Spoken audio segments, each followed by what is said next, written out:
special. Just what my dreams are really made of. Let's stay together, you and me, boy. There's no one like you around. Oh, baby. Yo, want to thank you for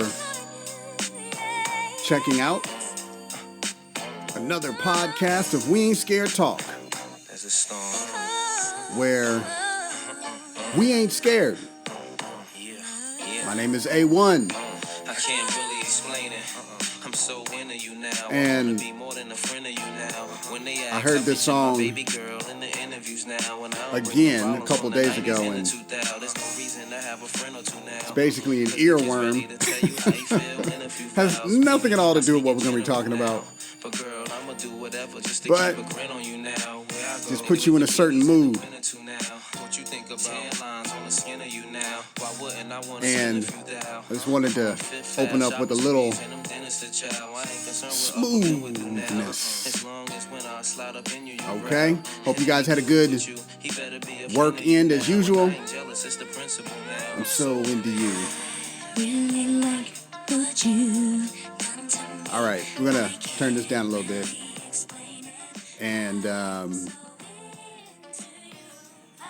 pull up my notes here. Had a little bit of printer problems, so I'm going to be reading this off my phone, so bear with me. And thank you guys. I appreciate you for checking out another podcast of We Ain't Scared Talk. It's very important, and if you haven't subscribed, there's no reason not to. That subscribe button is right there in front of you. All you got to do is hit it. Just press it. Just put your finger out, put it on the screen, and press. Real simple. Staring right at you. And you'll feel better about yourself. How about this for you people that are concerned about the environment? It'll help reduce the global carbon footprint. You don't own an electric car? Tell everybody to subscribe to this podcast. It does the same thing. All right? Okay. We'll come back to that in just a minute. And all right. So, again, thanks to everyone that's purchased their We Ain't Scared Talk mug. These mugs are extra strong.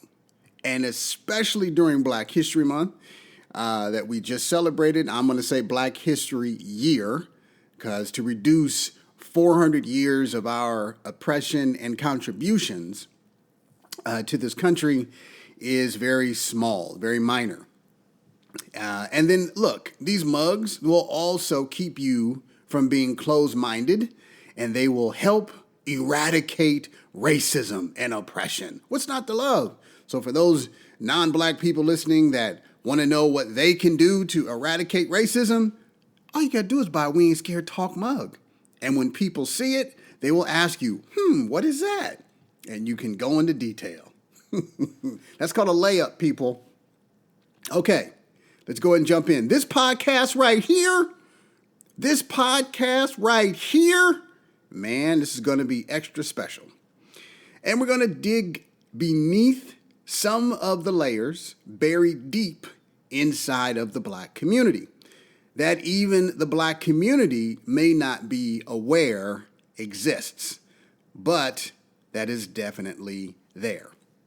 So I'm going to tell you the topic, and let me qualify it before I do. Always got to say, not all, not every. I'm not talking about every possible scenario. So I always like to stop that train before it leaves the station. So here's the topic. Do Black women, do high-profile Black women think like white males? So again, do high-profile Black women think like white males? Now, at first glance, your knee-jerk reaction may be to ask, how could a Black woman think like a white male? How can a Black woman think like a white male? Well, I'm going to let you know. I'm glad you asked. First, we have to go back in time. I'm going to jump in this time machine all the way back to 1619. And then we're going to come forward in time. 1619 was the year that the first slave ship came to the United States carrying its human cargo, Africans. So, in other words, human trafficking or slavery. And it lasted for 250 years, as most of you know. Now, during that 250-year time frame, there was a lot of emotional, psychological, and spiritual damage that was done to black men and black women by white males or white slavers. Now, it doesn't mean that white females weren't involved, but when it came to the work of sailing the ships, exchanging of currency, negotiating with the African kings for these slaves, those were white men. And as you all know, I don't mince words, and it is clear that the fight for justice is between black men and white men, period. Now, black women were vulnerable to rape and other forms of physical and sexual abuse. And the only response they had was to figure out the best way to survive for the sake of their children and family. This predatory behavior by the white slave masters came at a price for the black females. They were forced into the lives of the white male slave masters via childbirth of these biracial children, and therefore were genetically tied to these white male slave masters, and those genetics were passed down from generation to generation, along with a mentality from the white male slavers. Some might refer to this as the Stockholm Syndrome. That's the best way to describe that emotional trauma. Okay, they fell in love with their oppressors. And when you add the sexual component, it makes it even more complicated because those black women did not want or invite the rape by the white slavers. This was all about power and control by the white slave masters when they raped and impregnated the black female slaves. So now we're back in this time machine, or still in this time machine. We're going to come forward a bit. The white slavers put fear in the hearts and minds of the black female slaves. That if their offspring, but more specifically, black male children, get out of line or become unruly or disrespectful by challenging the white male slavers or the massa, the white slaver would tell the female slave mother, if you don't get your black boy in line, I'm sure they said nigga, that he, the slaver, would make sure that black boy would suffer or even die. Therefore, the black slave mother would sternly rebuke the black male slave into submission, okay, and enforce what the white male slavers wanted. And it was this mentality and approach that caused a dysfunctional relationship between black mothers and their adult sons. I'm going to put a thumbtack there. I'm going to say that again. It was this mentality and approach that caused a dysfunctional relationship between black mothers and their adult sons, whereby even as grown black men, we interact with our black mothers like we are still 8-year-old black boys instead of the adults that we are. And this is an important quick sidebar. Snoop came out against Gayle King's assault on Kobe Bryant, and he was right to do that. And then Snoop had a conversation with his mother, and his mother, by his own admission, made him feel like a little boy again and convinced him that he should apologize, when in fact, Snoop, as a strong black man, was defending black men. And that's where it should have stopped. Black mothers, there's no disrespect to them. I have a black mother. They are wonderful. They do great things. But as a black male, as an adult, black men have a completely different level of responsibility. So, let's get back to my notes. So, in other words, black slave mothers began thinking, this is my theory, and acting like white slave masters, without the beatings, of course. This is a fact that cannot be disputed. You cannot live with someone or around someone that has a certain mentality and you, over time, not begin to imitate that behavior in some way. And yes, it may have been gradual, but over the generations, it has seeped into child rearing well after slavery ended. Black mothers coach their black boys on how to interact with white men because of how they have to interact with white men. And how, because black females are rewarded with promotions and job opportunities from white males. Another sidebar. You'll notice that a lot of high-profile positions across this country, CEOs, it's always the first black female is now the head of, or in charge of, or is the CEO of, or the president of. There's always that. Then you rarely hear about the first black male that is the first CEO or the first president of a historically white-dominated company or corporation. So, it gives the appearance that they understand, meaning black women, how white males think and behave. And if the black mothers continue to advise their black boys on how to interact, the thought process is that this will translate into opportunities for their black boys, which is a lie, because no white male ever wants a black male to succeed, much less get ahead. Quick sidebar, I'm going to use the NFL, meaning no black male owners. They'll have us on the field. They'll pay us $120 million a year while they sit on $1 billion, but the doors of equality remain closed.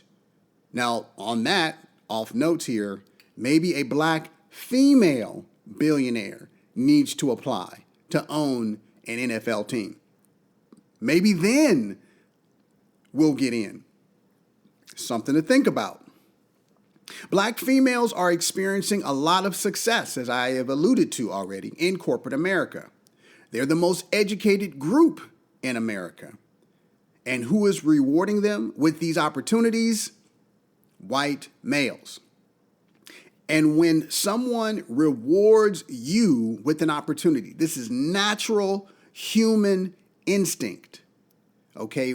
When someone rewards you with opportunity and more money or professional growth, there is a natural tendency to feel obligated to that person or group. There's no need to deny that.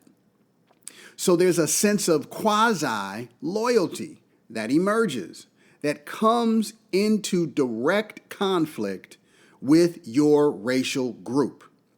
You know, there's another sidebar here. Even with Latinos or Hispanics, well, Latinos is more correct. They are self-identifying with white America because of this exact same thing. But to get back on point, this conflict, in my opinion, is what has led me to the question, that I've opened up with. Do high-profile black women think like white males? Now, of course, there are exceptions to everything, but we ain't talking about the exceptions. We're going to focus and talk about the theoretical rule. We have several high-profile black women: Oprah, coon, traitor; Gayle, another coon, traitor; Ava DuVernay is someone else that we need to watch. That on the surface, yes, are black women, but underneath their alleged or supposed allegiance, it's really to the white power structure. And that helped make them a success. That's why you see Oprah kissing on Harvey Weinstein and Gayle King hugging and kissing him too. And even Ava DuVernay, from a tweet in 2012, admitted, yes, I have heard the stories about Harvey Weinstein, but I am still a fan. Can you imagine if she said that about R. Kelly? I've heard the stories about R. Kelly, but I'm still a fan. Really? Come on, man. This willingness to overlook a white male's predatory rapist behavior, in my opinion, is steeped in the historical sexual predatory slave rape mentality where black women had to overlook, let go of, or find a way to block out the pain and survive and get ahead for the sake of their children and family. Now, on the one hand, I don't begrudge it because you got to survive. But there are long-term implications that have to be dealt with and faced in order to reverse that mentality. It's like they became apathetic to the violence and they never dealt with the pain because there was no other option, which again, I understand. Well, now there is an option, but because it's not being called out or addressed, black women are unknowingly fostering the appearance that they think like white males by attacking black men in the media or by not working to uplift or find a way with all their education to include black males in their business or professional success. Black men and women may be doing well individually, but together we still don't work well professionally. White men know that they can reward a black woman with a promotion or a title, and she will be his pawn and do whatever he says, whereas white males know that they can't just throw a black man a bone of opportunity and that will satisfy us indefinitely. White males know that black men are smarter and just as capable of running corporations as they are. And because they don't want to be dominated by black males, they do whatever they can to distance and deny promotions to black men. And believe it or not, black women in positions of power also deny opportunities to black men. And proof of this, at least this is one example, is how no black man has ever said that thanks to Oprah or thanks to Gayle or Ava or any other successful black woman, I got my business started or I achieved my own professional success. That has never happened, and I dare say it never will. Black men have to fight and make it on our own while black women curry the favor of white powerful males. And they enjoy the attention because why not? But this short-term emotional satisfaction has long-term implications of disenfranchisement, where the black women are now denying black men upward mobility because they are concerned about what their white male bosses will think of that black man that she might be considering giving an opportunity to. So the standard of acceptability from that black female boss is even higher than it should be, which prevents the black man from even being considered. Now, again, black women may not even know this is happening because for them, they get along with white men. They laugh with white men. They received token advancements from white men. So for most of them, they have no problem. But the success of black men, which are the leaders and protectors of the black race, our success in the world will determine the future of their success. Now, again, some of you might be listening and have a hard time accepting what I'm saying, but understand, there's over 400 years of forced interaction by white males and black females. And white males view black females most of the time as sexual objects that they want to dominate. And the easiest way to dominate something is to keep it close to you. And the best way to keep them close to you is to promote them right underneath you. So, to answer the question, do black women or do high-profile black women think like white males? Yes, I believe they do. Now, of course, again, to qualify, not all black women, okay, not all black women, but I am referring to the high-profile black women that never have a successful black man that can ever say they achieved their success because of this high-profile black female. And I think, and I'm coming off my notes here, there's this oversimplification that a black woman will not build with a poorer or less successful black man.